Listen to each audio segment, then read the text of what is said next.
At the bottom of the world is a land of pure white snow, with whipped cream covered mountains and passing icy floes.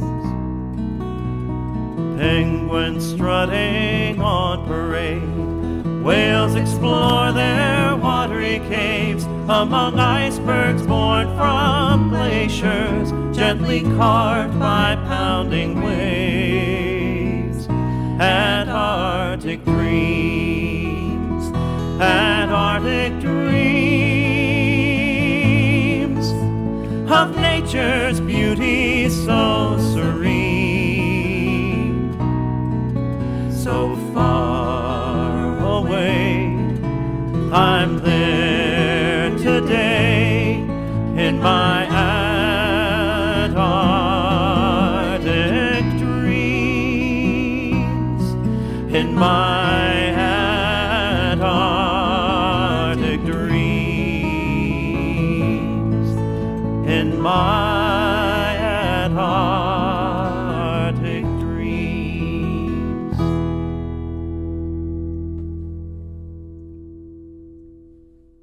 All right. The piece I want to do from the Shackleton show is part of the piece where they're crossing over the mountains of South Georgia. So, of course, their ship has already been crushed. They've made the 7-day boat journey to Elephant Island. Shackleton and the 5 others have made the heroic voyage in the Caird all the way over to South Georgia. They've crashed on the wrong side of the island, and now they are crossing over the mountains. So the 3 men came up to the 4th and final pass. They had come to a ridge where there were 4 peaks and 4 passes, very much like the knuckles of a closed fist. And they had tried each of those passes one at a time. First one, then the next, and each time they had come to a precipice that was so sheer that there was no way down, no way to advance further, and they had had to fight their way back up and go around and try the next one and the next one and the next one. And here they were at the 4th and final one of those 4 passes that seemed like they might be routes across the island. And Shackleton came to the top and he looked down, and it was steep, but perhaps not quite as steep as the others, and they decided that they would try their way down. Shackleton went in the lead, cutting steps with the carpenter's adze, and Worsley and Crean paid out the 90 feet of rope and lowered him down. He would cut a step and lower himself down, and cut another step and lower himself down. And they would pay out the whole 90 feet of rope, and then Shackleton would wait for them to come down, following in those footsteps, and then he would go down again. He went down the full length of the rope 3 times. And they were making progress, but it was awfully, awfully slow. They had started at 3 o'clock in the morning the night before, and now night was falling again. And the temperature was dropping rapidly, and a thick fog was rolling up from below. And Shackleton felt that if they didn't get down to a lower elevation quickly, they would freeze to death. So he went down the length of the rope one more time, and he hacked out a little bit of a platform big enough for all 3 of them to stand on. And he waited for Worsley and Crean to come down to where he was. And when they got there, Shackleton said to them, "We've got to get down to a lower elevation quickly. Let's slide." And Worsley said to him, "Well, what if we just come to a sheer precipice and we just fly out into space?" And Shackleton said, "We cannot stay where we are. We've got to get down quickly." And Worsley said, "What if we hit a rock or fall down into a crevasse?" And Shackleton said, "We cannot stay where we are." So they coiled up the 90 feet of rope that they had, and they made kind of a mat out of that rope. I always picture it sort of like a braided rug, kind of an oval thing. And Shackleton sat down on the front edge of it with his arms and legs crossed under him, crisscross, and Worsley sat down behind him with his arms and legs around Shackleton, and Crean sat down at the back with his arms and legs around Worsley. And they must have looked for all the world like a toboggan team, except that they had no toboggan.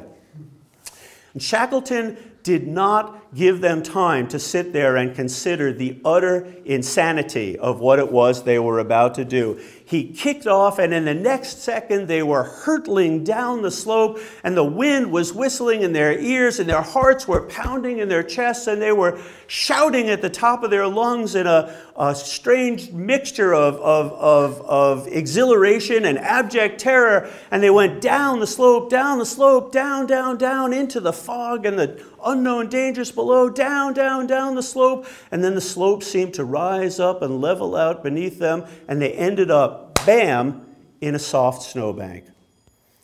They had come down 2,000 feet in a minute and a half. Wright spotted it first, a small rise in the featureless landscape. His eyes ached against the relentless white. No shadows on a dull day, a cairn off to the right of their route. He waved the rest of the party to a stop. 11 men in search of their missing leader and his 4 companions. The snow crunched under Wright's frozen boots. As he approached it, the hummock seemed to grow. He walked around it, recognized the sharp shape of a tent under the soft outline of winter's drift snow. He stood still, uncertain now what to do, but he was sure of what he had found. He started back to the others. He would have to tell them. Atkinson, now expedition leader, and Cherry Garrard approached him. The 3 men walked across to the mound, out of the wind. They brushed the snow from the top of the silent shape. Green canvas surfaced. By now, the other men had approached, almost on tiptoes. They huddled together in front of Atkinson, shovels in hand. He spoke with difficulty. "We think this is the owner's tent, but it's too dark inside to see anything." Atkinson crawled in again, half light in there now, a frigid gloom. He saw only indistinct shapes and instinctively reached out. The canvas rustled. He needed more light. Slowly it came. 3 outlines of death, 2 closed sleeping bags, and 1 fearsome face.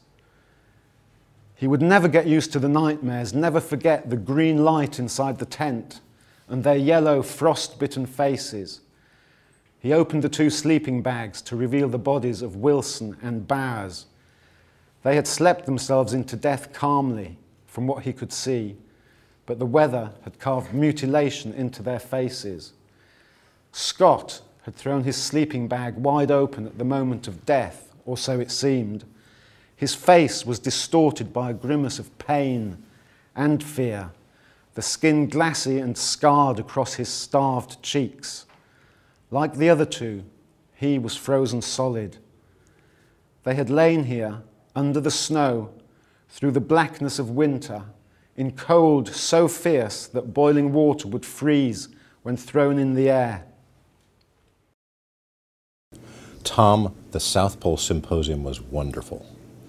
The format of bringing people who were interested in the Antarctic together from all different viewpoints was very enriching. And to sit there for 2 days and hear people talk about their interest in Antarctica, I learned things that I never dreamed I would have been interested in. And so the symposium greatly exceeded my expectations, and I had high expectations.